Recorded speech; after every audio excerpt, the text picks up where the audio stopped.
இன்றே டவுன்லோட் செய்து உங்கள் ஃபேவரட் ஷோக்களை என்ஜாய் பண்ணுங்க. என் மனச மாத்திரலான்னு நீ நினைச்ச பாரு, அதுதான் இருக்கிறதுலயே பெரிய மூட நம்பிக்கை. நான் மாறவே மாட்டேன். ஏட்டி அத்தை அத்தை அம்பிட்டு பாசமா இருப்பியே, உன் பாசம் அம்பிட்டு வேசந்தானா? என்ன என்னைய மடக்கிறதா நினைப்பா? நானும் சிவபாலனும் வெறும் ஃப்ரெண்ட்ஸ் தான். இவ கழுத்துல நான் தாலி கட்டவே மாட்டேன்னு சொன்னானே உன் மருமகன், அப்ப அவன் போட்டதும் வேஷம் தானே.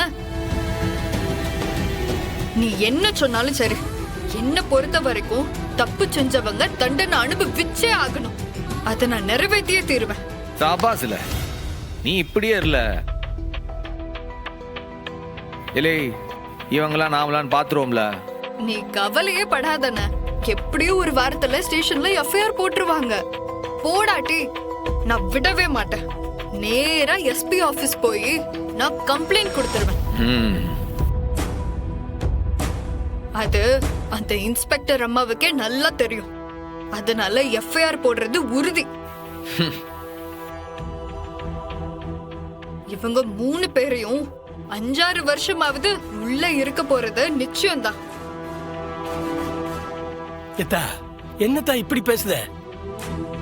உன் அக்கா எசக்கி நிலைமைய கொஞ்சம் யோசனை பண்ணி பாத்தியா? இன்னும் 2 மாசத்துல அவளுக்கு மகப்பேர் வந்துடும். அதுக்கப்புறம் பக்கத்துல இருந்து பாத்துக்கிறதுக்கு அவளுக்கு ஆள் வேணாமாத்தா?